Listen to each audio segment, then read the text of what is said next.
जियो black rock अपना अगला actively manage fund लेके आ चुका है।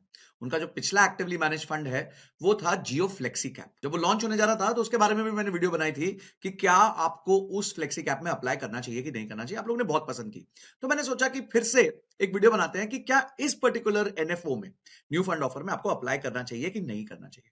मैं पहले डिस्क्लेमर दे देता हूं, भाई ये कोई पेड वीडियो नहीं है, ये कोई कॉर्पोरेट स्पॉन्सरशिप नहीं है, कुछ नहीं है। ये मेरा पर्सनल ओपिनियन है और मेरे सारे व्यूअर्स के लिए मैं एक डिटेल्ड वीडियो लेके आया हूं जिसमें मैं इस पूरे फंड के बारे में, बहुत सारी चीजों के बारे में डिस्कस करूंगा।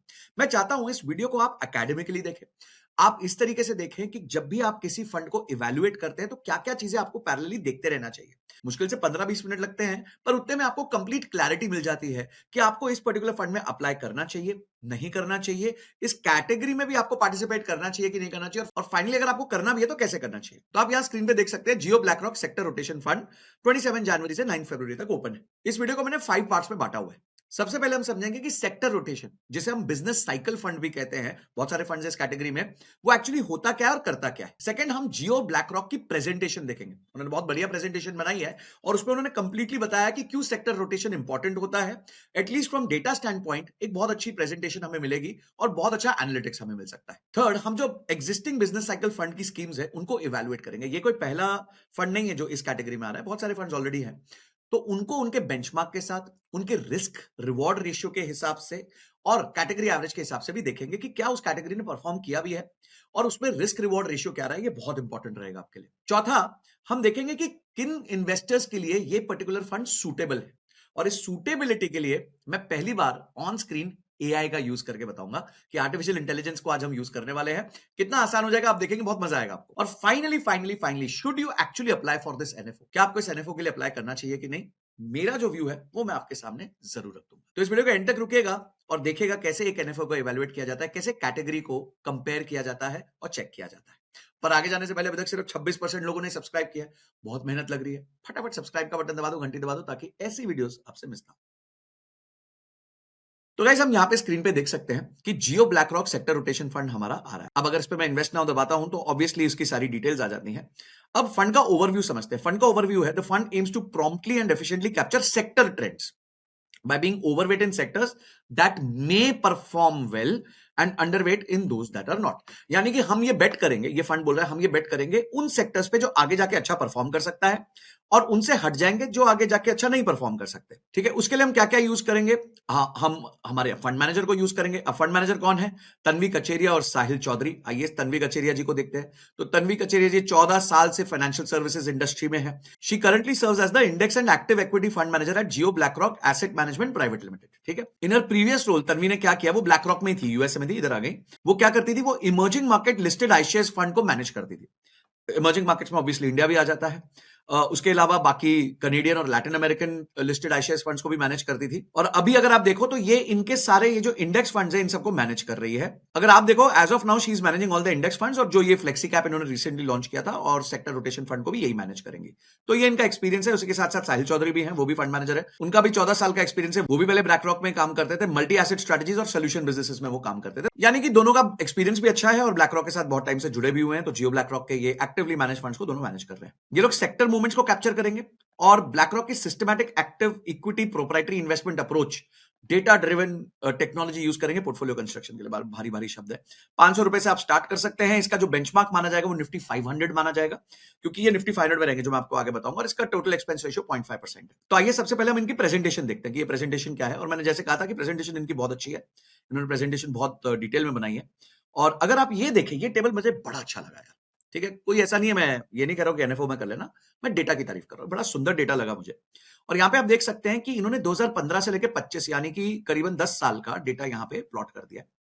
और 10 साल के डेटा में उन्होंने बताया कि कौन सा जो सेक्टर था उसने कब बेटर परफॉर्म किया है, कौन उस ईयर का विनर था। तो जैसे 2015 का विनर जो था वो हेल्थ केयर था, 2016 का विनर मटेरियल्स था, 2017 का विनर हैंड्स डाउन जो था रियल एस्टेट था, फिर 2018 में इंफॉर्मेशन टेक्नोलॉजी था, फिर 2019 में एनर्जी था, सो ऑन सो फोर्थ। अगर 2025 की हम बात करें तो फिर से एनर्जी ने जो है बाजी मारी और नंबर 2 पे कम्युनिकेशन सर्विसेज था। तो यानी कि इन लोगों ने क्या किया कि हर सेक्टर ने हर साल में क्या रिटर्न्स दिए हैं उसको कैप्चर किया, और उसी के साथ नीचे इन्होंने एनएसई 500 का भी रिटर्न कैप्चर कर लिया। अब समझिए कि 2015 में सेक्टर इतने उथल पुथल हुए, पूरी एनएसई 500 ने सिर्फ 0.1% का रिटर्न दिया। इसी तरीके से 2025 में 7.2 का दिया है, 2023 में 26.9 का दिया है, 2017 में 37.6 दिया। क्यों दिया? क्योंकि बहुत सारे सेक्टर्स चल गए थे उस टाइम रियल एस्टेट चल गया, फाइनेंशियल्स चल गया, एनर्जी चल गया, तो सारे सेक्टर्स चल गए, जिस वजह से 2017 जो है एक अच्छा रिटर्न्स का ईयर बना। अब ये भी एक बड़ा अच्छा डेटा पॉइंट है, वो ये है कि जब भी आप कोई साल के लूजर और विनर को देखते हो ना, तो उसके बीच में गैप कितना है। तो फॉर एग्जांपल 2015 में सबसे बड़ा लूजर था रियल एस्टेट, सबसे बड़ा विनर था हेल्थ केयर, दोनों के बीच में गैप था सिर्फ 26.6%। तो यानी 14.9 और 11.8 को आप ऐड कर दो तो 26.6% के आसपास बनता है। सिमिलरली 2016 में हेल्थ केयर सबसे बड़ा लूजर था, मटेरियल सबसे बड़ा विनर था, दोनों के बीच का गैप था 41%। 2017 एक साल रहा जहां पे बहुत बड़ा गैप था क्योंकि रियल एस्टेट ने बहुत अच्छे रिटर्न्स दे दिए थे, पर हेल्थ केयर सबसे ज्यादा गिरा था, यानी मोटा मोटी सारे सेक्टर्स ने इस साल परफॉर्म किया ही था। फिर 2018 का टाइम आया, फिर 19-20 आप देख सकते हो, और 2025 तक आते आते यहाँ पे आप देख रहे हैं कि एनर्जी जो है 25% अप था और रियल एस्टेट 18% डाउन था, तो यानी टोटल 43% का जो है गैप रहा है। अच्छा, ये जो सेक्टर रिटर्न्स है, इसके साथ मैंने एक एक्सरसाइज करी, मैं खुद पे रिसर्च कर रहा था, तो मैंने क्या किया, मैंने इसको प्लॉट कर दिया एक्सेल शीट में। तो मैंने ये देखा कि अगर इन 10 सालों में किसी ने 100 रुपए डाले होते एनर्जी में, फॉर एग्जांपल फर्स्ट सेक्टर में, तो सबसे ज्यादा रिटर्न्स एनर्जी ने दिए, उसके 100 रुपए बन गए होते 575 रुपीज, यानी कि 19.1% का सीएजीआर आता। सिमिलरली मटेरियल्स में 17.6 का था, इंडस्ट्रियल्स में 16.7 का था। यानी अगर आप सीएजीआर बेसिस पे भी देखें तो जो वर्स्ट सेक्टर रहा है वर्सेस जो बेस्ट सेक्टर रहा है पिछले 10 साल में, उसमें 9% पर एनम का फर्क है। यानी कि अगर कोई फंड एक्चुअली सेक्टर को अच्छे से पकड़ ले तो भाई बहुत जबरदस्त रिटर्न बन सकते हैं, पर अगर वो फंड सेक्टर को ठीक से नहीं पकड़ पाया तो ऐसे जूते पड़ेंगे जिसका हिसाब नहीं है। क्योंकि यहां कैपिटलाइजेशन की तो बात नहीं हो रही, हम large cap, mid cap, small cap के हिसाब से तो जा ही नहीं रहे। हम तो ये प्रिडिक्ट करना चाहते हैं कि अगले साल का रॉकिंग सेक्टर कौन सा होने वाला है। तो that is the prediction everybody is looking for. वापस आते हैं प्रेजेंटेशन पे। तो ये समझ लिया भाई कि अल्फा समझाना चाहते हैं कि लोएस्ट सेक्टर से हाईएस्ट सेक्टर जो है, अगर उस बीच में हमने अच्छे से चेंज ओवर मार लिया तो हम अच्छा पैसा कमा सकते हैं। ठीक है, फिर अपनी मार्केटिंग कर रहे हैं कि भाई इन्वेस्टर्स जो है वो चूज कर रहे हैं थीमेटिक और एक्टिव स्ट्रेटजीज को, अपॉर्चुनिटी क्या है, उसके बाद होगा क्या, what is systematic active equity. ये जो इन्होंने बोला ना, हमारा सॉफ्टवेयर है बहुत जबरदस्त, तो एक टेक्नोलॉजी ड्रिवन इन्वेस्टमेंट अप्रोच है जिसमें ह्यूमन प्लस मशीन का जो है मिक्सचर होता है, तो कहीं जाके हमारा जो है एक फाइनल पोर्टफोलियो निकलता है इसके बेसिस पे। तो ये क्या कोशिश करते हैं, aims to measure data quickly and accurately using real time information.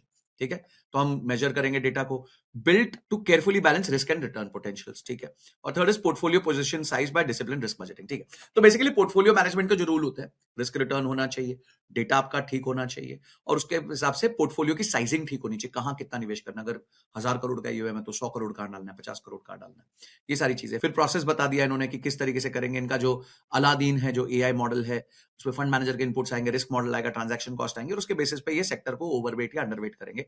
For example इन्होंने बताया कि समझो कोई सेक्टर ए है जिसका निफ्टी 500, क्योंकि इनका बेंचमार्क निफ्टी 500 है, उसमें 30% वेट है, हो सकता है ये बोलेंगे हम तो 5% देंगे, हमें लगता नहीं है वो सेक्टर चलेगा इस साल। तो this is how they are going to treat this particular fund. फिर उन्होंने कहा कि भाई अगर आपका जो हम टीआर ले रहे हैं, यानी टोटल एक्सपेंस रेशियो ले रहे हैं, वो सिर्फ 50 बेसिस पॉइंट्स यानी 0.5% ले रहे हैं, और अगर यही 0.75 टू 1% होता तो 1 करोड़ अगर आप इन्वेस्ट करते हैं तो आपका 1,33,000 रुपए बच जाता है over it's life, over the investment life for 20 years, क्योंकि आपका 0.5% का जो है वो सेविंग्स होता है। अगर कोई पर्टिकुलर फंड है वो 1% चार्ज कर रहा है अगेंस्ट, ये लोग जो है सो 0.5 चार्ज कर रहे हैं। अगर कोई फंड 0.75 चार्ज कर रहा है तो आपको over a span of 20 years 36,000 रुपए की बचत होती है। ऑब्वियसली जितना एक्सपेंस रेशियो कम होता है और जितना वो कंपाउंड होता है उतना उसमें फर्क आ जाता है। अच्छा, अब इंटरेस्टिंग काम इन्होंने क्या किया, इन्होंने कहा कि जो हमारा थॉट प्रोसेस है ना, जो हमारा सॉफ्टवेयर है, जो हमारा थॉट प्रोसेस है, उसको हमने बैक टेस्ट करते हैं।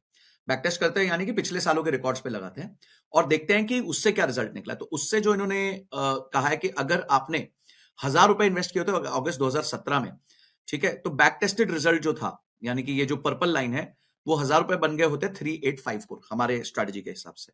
ठीक है, अब जो बीएससी 500 है, यानी कि जो बॉम्बे स्टॉक एक्सचेंज 500 है, दो है, एनएससी 500, बीएससी 500, मोटा मोटी दोनों में सेम है, तो यानी 3,000 रुपए मोटा मोटी बनते हैं अगर आप इंडेक्स में वो पैसा डालते, वर्सेस अगर हमारी स्ट्रेटजी पे डालते तो वो 3,000 की जगह 3,854 रुपए बनते। यानी you would have made alpha, alpha कहते हैं हम इसको, कि बेंचमार्क से आपने ज्यादा रिटर्न्स बना लिया, 854 रुपीज यहाँ पे, यानी 25 to 30% के आसपास आपने ज्यादा रिटर्न्स बनाया होता अगर ये स्ट्रैटेजी बैक टेस्टेड चलती तो। तो ये इन्होंने बताया, ठीक है। फिर बैक टेस्ट के इन्होंने और सारे पैरामीटर्स बताए, क्या क्या बैक टेस्ट के पैरामीटर्स थे। और यहाँ पे इन्होंने बताया कि पिछले 1 साल में इनकी स्ट्रैटेजी ने 9.67% दिया होता, एनएसई ने 7.76 दिया होता। 5 ईयर के होराइजन में इन्होंने 19.82 दिया होता, जबकि एनएसई ने 16.88 दिया था। यानी कि ये प्रूव कर रहे हैं कि हमारी जो बैक टेस्टेड स्ट्रैटेजी है वो ओवर रीजनेबल टाइम आपको अच्छा अल्फा दे जनरेट करने की कैपेबिलिटी रखती है। ये बातें हम चेक करेंगे। अब ये सारी चीजें ना सीखने नहीं मिलती, ये सारी चीजें समझनी कि ये स्टैंडर्ड डिविएशन, बेंचमार्क, ये सब क्या होता है। तो इसके लिए मैं क्या करूंगा भाई, आप लोगों को सिखाने के लिए मैं एक मास्टर क्लास करूंगा। और ये मास्टर क्लास जो है ये आज तक 60,000 से ज्यादा लोग अटेंड कर चुके हैं। अब इस मास्टर क्लास में होता क्या है, इस मास्टर क्लास में हम बात करते हैं कि किस तरीके से आप अपने फाइनेंशियल इंडिपेंडेंस का नंबर जनरेट कर सकते हैं, माइंडसेट क्या होना चाहिए इन्वेस्टिंग का, लॉन्ग टर्म इन्वेस्टिंग कैसे रखें और पैसिव इन्वेस्टिंग कैसे करें। और फाइनली हम ये देखते हैं कि किस तरीके से आप अपने लिए अल्फा जनरेट कर सकते हैं। और कुछ 5 पॉइंट्स अगर आप फॉलो कर ले तो आप अपने पोर्टफोलियो को बेटर परफॉर्म करवा सकते हैं। और वो बड़े सिंपल से पॉइंट्स हैं। ये सारी चीजें जो है हम इस मास्टर क्लास में करते हैं। तो भाई इस मास्टर क्लास को जरूर अटेंड करिएगा। 1 रुपया नहीं ले रहा हूं आपसे, कोई पैसा नहीं ले रहा हूं मैं आपसे। आइए, 3 घंटे का समय होता है, मेरे साथ बैठिए, लाइव क्लास होती है। और उसमें ये सारी चीजें मैं आपको बताऊंगा। आपका फाइनेंशियल इंडिपेंडेंस का राइट नंबर क्या होना चाहिए, म्यूचुअल फंड पोर्टफोलियो कैसे होना चाहिए, पैसिव इंडेक्स इन्वेस्टिंग स्ट्रेटजी क्या होती है, और एक्टिव अगर आप करेंगे तो आप कैसे अल्फा जनरेट कर सकते हैं, अपने पोर्टफोलियो को बेटर कर सकते हैं। ये हम सब सिखाते हैं। करना क्या है, जो है डिस्क्रिप्शन में फॉर्म दिया हुआ है, फटाफट जाके फॉर्म भर दीजिए। फॉर्म के एंड में एक व्हाट्सएप ग्रुप है, उसको ज्वाइन कर लीजिए। वैसे तो ये कंप्लीटली फ्री मास्टर क्लास है, बट जैसे ही ग्रुप भर जाएगा उसके बाद फर्दर एडमिशन नहीं होंगे। तो टाइम मत वेस्ट करिए, फटाफट कर लीजिए। तो गाइस अभी तक हमने 2 चीजें समझ ली हैं कि बिजनेस साइकिल फंड होता क्या है, सेक्टर रोटेशन फंड होता क्या है, सेम ही चीज है। और जियो ब्लैक रॉक की प्रेजेंटेशन देख के समझ लिया कि उनका थॉट प्रोसेस क्या है इसको लेके। पर सबसे इंपॉर्टेंट चीज है भाई, हिस्ट्री क्या कह रही है। आज तक जो फंड्स लॉन्च हुए उनका क्या हुआ है, उन्होंने किस तरीके से परफॉर्म किया है। और अगर मैं एक नॉर्मल फ्लेक्सी कैप फंड ले लेता हूं, क्योंकि ये भी एक फ्लेक्सी कैप का तरीके का फंड है, तो उसने कैसा परफॉर्म किया है as compare to these particular funds. तो आइए इसको लेके हम डिटेल में एनालिसिस करते हैं। और इसके लिए मैं ये शार्पले का टूल यूज करूंगा। तो सबसे पहले मैं क्या करता हूं, मैं स्क्रीनर पे जाता हूं यहाँ पे, और स्क्रीनर पे जाके मैं म्यूचुअल फंड्स के स्क्रीन पे जाता हूं और यहाँ पे मैं क्रिएट न्यू करता हूं। और क्रिएट न्यू करके सबसे पहले मैं इस कैटेगरी को सिलेक्ट करता हूं। अब इस इधर हम क्या लिखेंगे, बिजनेस साइकिल फंड। तो ये आ गया जी, बिजनेस साइकिल फंड। थीमेटिक में माना जाता है, और आप जानते हैं थीमेटिक जनरली काफी रिस्की होते हैं, रिस्की कैटेगरी मानी जाती है। अब ऐसे 18 म्यूचुअल फंड्स हैं जो इस टाइम पे बिजनेस साइकिल फंड्स में हम गिन सकते हैं। अगर मैं इनके पिछले 1 साल की रिटर्न देखूं तो सबसे खराब जो फंड है वो क्वांट बिजनेस साइकिल फंड रहा है, जिसने -8% दिया है। और जो सबसे अच्छा फंड रहा है वो आईसीआईसीआई प्रूडेंशियल का रहा है। अब आईसीआईसीआई प्रूडेंशियल का जो फंड रहा है वो उसने 1 ईयर, 3 ईयर, 5 ईयर, यानी कि ये एक पुराना फंड है, इसने काफी टाइम से मार्केट में रहा है। और इसका शार्प्स रेशियो 1.41 है। शार्प्स रेशियो हमें बताता है कि पर यूनिट जो हम रिस्क लेते हैं उससे हम कितना बेटर रिटर्न्स जनरेट कर पा रहे हैं। जितना ये रेशियो ज्यादा होगा उतना ये रेशियो अच्छा माना जाता है। तो हम ये शार्प्स रेशियो को जो है एक डिसेंडिंग ऑर्डर में अरेंज करते हैं। तो हम देख रहे हैं इस पर्टिकुलर कैटेगरी में आईसीआईसीआई का ये फंड काफी अच्छा चल रहा है, और इसका एयूएम भी अच्छा खासा है, 16,000 करोड़ के आसपास है। तो आइए इस फंड को थोड़ा सा डिटेल, हल्का सा डिटेल में देखते हैं, फिर इसको हम कंपेयर भी करेंगे, डोंट वरी। तो आइए इस फंड को डिटेल में देखते हैं। तो सबसे पहले हम देख रहे हैं कि पिछले 1 साल में इसने बहुत अच्छा रिटर्न दिया है। अगर हम इसके रिटर्न्स में जाए और देखें कि 19 जनवरी 2021 यानी पिछले 5 साल में इससे क्या सीएजीआर था, ये तो इसने 21% का सीएजीआर दिया है एज कंपेयर टू निफ्टी 500 जिसने 14% का दिया। यानी कि इसने निफ्टी 500 से बेटर रिटर्न्स दिया, अच्छा अल्फा जनरेट किया। वहीं अगर हम वॉलेटिलिटी की बात करें तो वॉलेटिलिटी में भी ये निफ्टी 500 से थोड़ा सा कम रहा है over a 5 year period. Max drawdown में भी ये जो है निफ्टी 500 से बेटर रहा है। मैक्स ड्रॉडाउन यानी कि निफ्टी 500 कितना गिरा था, ये 19% गिरा था, और ये फंड कितना गिरा है, ये 15% गिरा है, ठीक है। और इसका शार्प्स रेशियो जो है वो भी बेटर है। तो यानी कि as compare to its benchmark इसने काफी अच्छा जो है परफॉर्म किया है। अब अगर इसके हम पोर्टफोलियो पे जाएं, किसने जो है किया क्या, इसकी होल्डिंग्स क्या रही हैं, तो इसकी होल्डिंग्स जो है आप देख सकते हैं ये अच्छा क्यों रहा है, क्योंकि मेरे हिसाब से एक बिजनेस साइकिल फंड की जगह ना एक लार्ज कैप फंड है।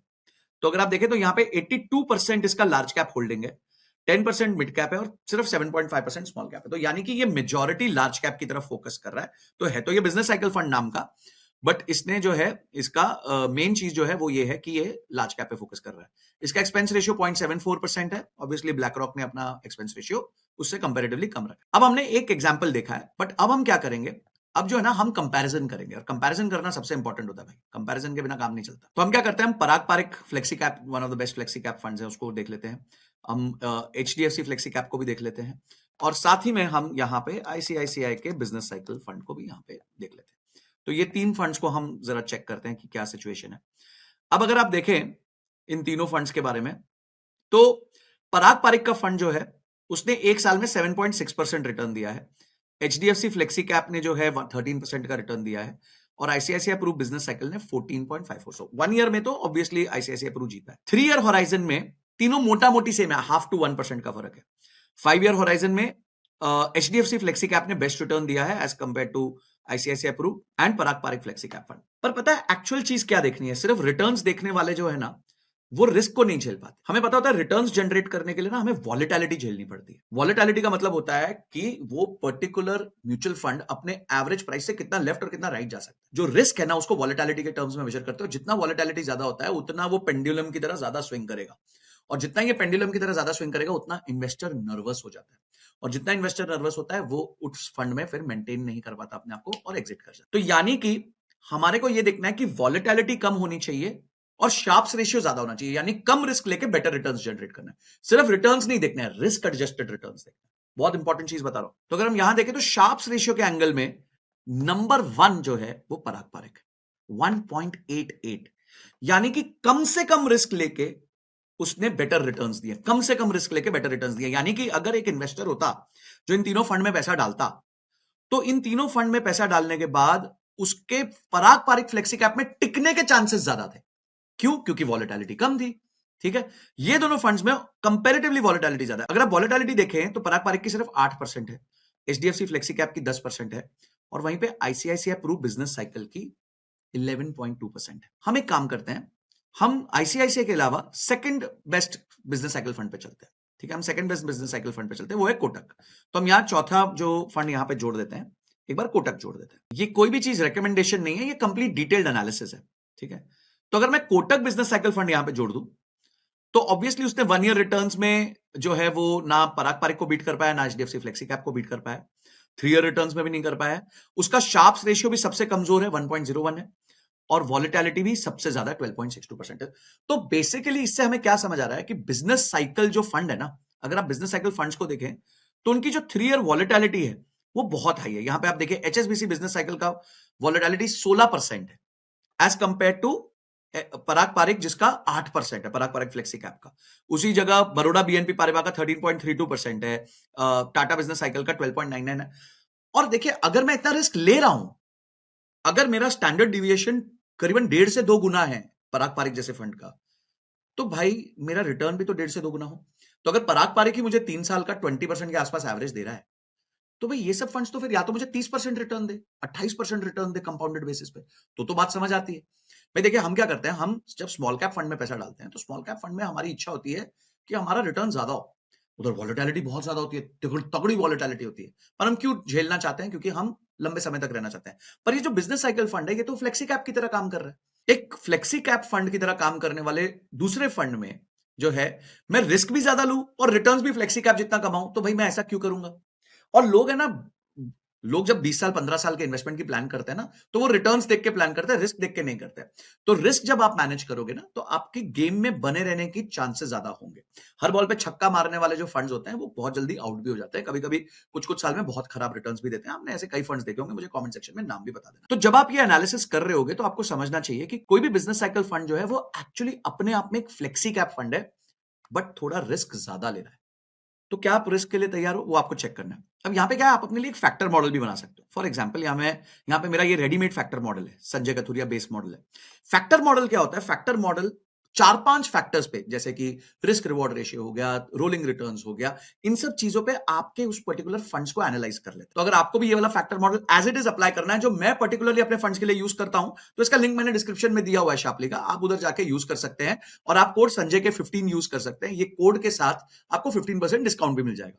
और हर बार जब आप म्यूचुअल फंड खरीदते हो ना, आपके पास एक ऐसा टूल होना चाहिए जिसपे आप डिपेंड कर सको, ताकि आप भी एक अच्छा राइट डिसीजन ले सको। तो इसको एक खर्चा मत मानिए, इसको निवेश मानिए, क्योंकि मैं भी ये पर्टिकुलर चीज खुद भी यूज करता हूं। तो आप ये same Sanjay Kathuria base model या अपना भी खुद का मॉडल डेवलप कर सकते हैं। कैसे कर सकते हैं? नीचे लिंक दिया हुआ है, जाके उसमें लॉग इन करिए, संजय के 15 यूज करिए और ऑब्वियसली अपनी इन्वेस्टिंग जर्नी को स्टार्ट करें। अब यहां पे हम क्या करेंगे, इक्विटी स्मॉल कैप की जगह यहां पे हम डाल देंगे बिजनेस साइकिल फंड। भाई डिटेल में वीडियो बन रही है, पसंद आ रही है तो लाइक जरूर कर लो, अभी के अभी कर लो। तो यहां पे आप देख सकते हैं कि हमने जब अपने फैक्टर के हिसाब से यूज किया तो हमारे को एचएसबीसी बिजनेस साइकिल फंड एक पर्टिकुलर फंड आ रहा है, पर ज्यादा फंड्स आ नहीं पा रहे हैं। यानी कि business cycle as a category बहुत ही रिस्की कैटेगरी है, हाई रिस्क है। फ्लेक्सी कैप जैसी कैटेगरी है, फ्लेक्सी कैप जो काम कर रही है वही काम आपके लिए कर रही है। और जो सबसे सक्सेसफुल बिजनेस साइकिल फंड है वो फ्लेक्सी कैप की तरह ही एक्ट कर रहा है। उसमें सबसे ज्यादा लार्ज कैप का जो है इन्वॉल्वमेंट है, जिस वजह से उसने काफी अच्छे रिटर्न्स दिए। पर जबकि फ्लेक्सी कैप से उसकी फीस करीबन 10 से 20 पैसा ज्यादा होती है, यानी कि बिजनेस साइकिल में रिस्क ज्यादा है, यह हमें याद रखना चाहिए। और जब भी आपको अपने फंड सिलेक्ट करना हो तो इस तरह से फैक्टर मॉडल से यूज कर सकते हैं। अब आते हैं वीडियो के चौथे सेक्शन में कि क्या हमारे लिए ये चीज बनी है, किस तरह के इन्वेस्टर के लिए चीज बनी है। तो जैसे हम लोग अब समझ ही गए हैं कि ये एक हाई रिस्क इन्वेस्टर के लिए चीज बनी। अब इसको समझने के लिए मैं एआई का इस्तेमाल करूंगा। और कैसे करूंगा, यहां पे इन्होंने Jio BlackRock sector rotation fund का किम दिया हुआ है। किम मतलब क्या होता है, की इंफॉर्मेशन मेमोरेंडम। ठीक है, तो की इंफॉर्मेशन मेमोरेंडम दिया हुआ है। तो हम क्या करेंगे, यहां जाएंगे और यहां पे हम वो वाली फाइल को जो है अपलोड कर देंगे। अब ये जैसे ही अपलोड होगी, मुझे क्या करना है, मुझे सिर्फ एक ही सवाल पूछना है कि which type of investors should invest in this fund. Talk about risk level, minimum duration of investment, ठीक है, minimum duration of investment and power to face volatility. भैया वॉलेटिलिटी से जब डरते हैं, अभी हमारे को फोन आने लग जाते हैं कि सर देखो मार्केट ऑलरेडी इतना गिर गई है, मेरा म्यूचुअल फंड 1 साल से बढ़ा नहीं है। पहले बोलते हैं 20 साल इन्वेस्ट करेंगे, फिर बाद में बोलते हैं कि भाई 1 साल के अंदर ही हमारे को तो उतना 12% रिटर्न तो मिला नहीं सर। तो फिर समझाना पड़ता है भाई 20 साल के दौरान मिलता है, किसी साल 70% मिल जाएगा, किसी साल 0% मिलेगा। आ गया जी जवाब बहुत अच्छे से। पहला है कि this product is suitable for investors who are seeking long term capital appreciation. Long term, it is designed for those looking at to invest specifically in equity and equity related instruments. The risk profile of this scheme is classified as very high, very high, according to riskometer provided in the documents. While a specific number of years is not explicitly mentioned, मतलब हमारे को नहीं पता, but to generate long term appreciation आपको लंबा समय रुकना पड़ेगा। और मैं आपको बता रहा हूं वो लॉन्ग टर्म का डेफिनेशन क्या है, मिनिमम 5 to 7 ईयर्स। अगर आप 5 to 7 ईयर्स का होराइजन देख रहे हो तो इस तरीके के फंड्स में आपको जाना चाहिए। Power to face volatility, investors in this fund must have the power to face volatility, significant volatility, मतलब बहुत जबरदस्त volatile and potential losses for the following reason. क्यों, नेचर ऑफ एसेट है, यहाँ पे आपके पास इक्विटी और इक्विटी रिलेटेड इंस्ट्रूमेंट्स है, डेरिवेटिव्स का एक्सपोजर है, कुछ डेरिवेटिव प्रोडक्ट्स में भी ये इन्वेस्ट कर सकते हैं, लेवरेज इंस्ट्रूमेंट्स में भी कर सकते हैं, जिसमें डिसप्रोपोर्शनेट लॉस हो सकता है। एक्टिव मैनेजमेंट स्ट्रेटजी है, यानी कि सेक्टर्स को खोजा जाएगा कि अगला सेक्टर कौन सा अच्छा होगा, और अगर वो खोज सही नहीं रही तो आप भी जानते हैं क्या हो सकता है। तो यानी कि ओवरऑल एक बहुत हाई रिस्क पर्टिकुलर ये फंड है। तो आपको तभी ये लेना चाहिए, तभी इस कैटेगरी में आना चाहिए। अब इस फंड को लेना चाहिए कि नहीं, उस पर हम आते हैं।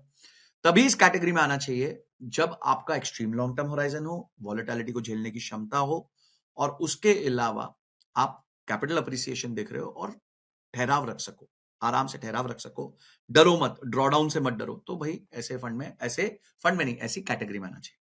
अब अगला प्रश्न आता है कि भाई ये जो जियो ब्लैक रॉक का फंड आ रहा है, इसके एनएफओ में अप्लाई करूं कि नहीं करूं।